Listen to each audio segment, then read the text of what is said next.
Reading ली जाती है। और ऊपर है गेस्ट रूम, जो कोई भी लाइट मैन रहता है उनके रहने के लिए। और ये है हमारे गार्ड रूम, ये है हमारे जे रूम, और ये हमारे वो स्टोर रूम।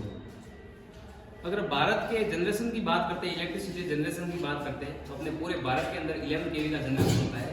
जैसे जनरेशन के कई सोर्स है, जैसे विंड पावर प्लांट है, सोलर पावर प्लांट है, थर्मल पावर प्लांट है, हाइड्रो पावर प्लांट है, जहाँ से बिजली तैयार होती है। बिजली तैयार होने के बाद में फिर अपने जीएसएस पे आती है। जीएसएस पे आने के बाद में फिर उसका डिस्ट्रीब्यूशन होता है।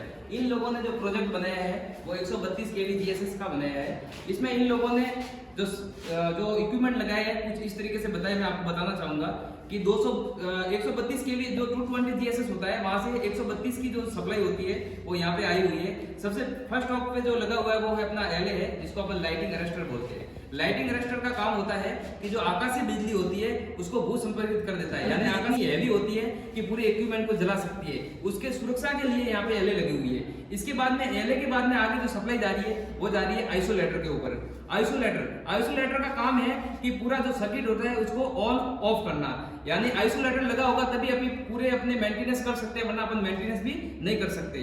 जो आपका आइसोलेटर है उसके बाद में सप्लाई जा रही है वो जा रही है सर्किट ब्रेकर पे। Circuit breaker CB, circuit breaker का काम ये होता है कि पूरे सर्किट को अपन वहां से अपन चालू बंद कर सकते हैं, मैनुअली भी कर सकते हैं और ऑटो सिस्टम से भी कर सकते हैं। सर्किट ब्रेकर के बाद में फिर ऊपर जाती है सप्लाई, वो आपके इंसुलेटर से होते हुए फिर आपके जाती है एलए के ऊपर। एलए पे जाने के बाद में फिर ट्रांसफार्मर के ऊपर जाती है। ट्रांसफार्मर का काम होता है वोल्टेज को स्टेप अप और स्टेप डाउन करना।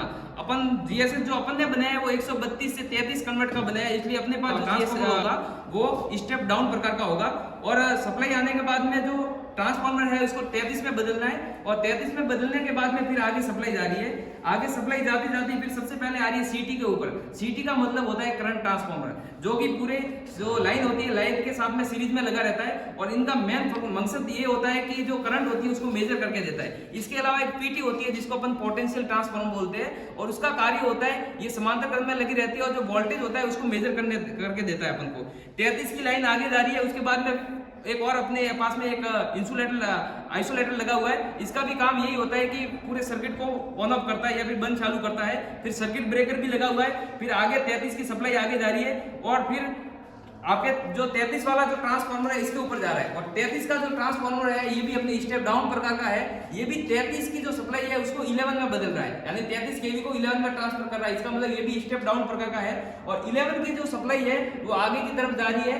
11 के वहां पे भी एक ट्रांसफार्मर लगा हुआ है जो 11 को 440 में कन्वर्ट कर रहा है। और 440 में कन्वर्ट करने के बाद में जो पूरे जीएसएस के अंदर जो कॉलोनी है, कॉलोनी के अंदर सिंगल फेज की सप्लाई जा रही है वो एलटी पैनल से जा रही है, और एलटी में सप्लाई अपने ट्रांसफार्मर से जा रही है। इस प्रकार से इन लोगों ने फिर यहाँ पे कुछ लाइट को डिस्ट्रीब्यूट भी किया है। जेईन का कोई रूम बनाया हुआ है, लाइनमैन का रूम बनाया हुआ है, इसमें सप्लाई भी कन्वर्ट की गई है। इसके अलावा जो 33 की सप्लाई थी इन्होंने 3 फीडर के थ्रू गाँव में अलग अलग गाँव में पहुंचाया है। इन्होंने एक सिंदरू का फीडर बनाया है, एक नेत्रा का बनाया है, एक दुजाना का बनाया है। इसमें 33 kV की सप्लाई जा रही है। इसके बाद में इस सिस्टम को पूरे सिस्टम को इन्होंने कंट्रोल रूम से सेटअप कर रखा है, यानी जो भी सिस्टम है मैनुअली भी इसको ऑन ऑफ ओपन कर सकते हैं। और ऑटो सिस्टम की बात करते हैं तो इसके अंदर पैनल लगे हुए हैं, पैनल के थ्रू भी इसको अपन चालू बंद कर सकते हैं। इस पैनल के अंदर की बात करते हैं तो 132 साइड का पैनल अलग है, 33 साइड का पैनल अलग है। दोनों ट्रांसफार्मर का वगैरह सारे पैनल उसमें मिल जाएंगे। इसके अलावा इसमें एक बैटरी रूम भी बनाया है।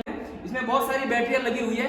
बैटरियां अगर अपन श्रेणी करेंगे इस तरीके से इन्होंने कनेक्शन कर रखा है। और बैटरियों इसलिए बैटरियों का कनेक्शन कर रखा है क्योंकि इसमें कुछ पैनल है, पैनलों में जिसमें डीसी की जरूरत पड़ती है, तो बैटरी चार्जर के द्वारा बैटरियों को चार्ज करके अपन डीसी को काम में लेते हैं। पास में इन्होंने एक पीएलसी रूम भी बनाया है, पावर लाइन कैरियर कम्युनिकेशन, यानी जो वेब टैब लगे हुए हैं इनका कनेक्शन इसके साथ में, यानी एक जीएसएस से दूसरे जीएसएस पे बिना किसी प्रॉब्लम के अपन एक आपातकालीन में बात कर सकते हैं। इन्होंने ऐसा कुछ सिस्टम लगाया है। तो इन तीनों स्टूडेंट ने मिलकर बहुत अच्छा सा प्रोजेक्ट बनाया है। मैं इन तीनों को और भी शुभकामना देता हूँ कि आगे और भी आप अच्छे से अच्छे प्रोजेक्ट बनाओ और अपना नाम उज्जवल करो। धन्यवाद।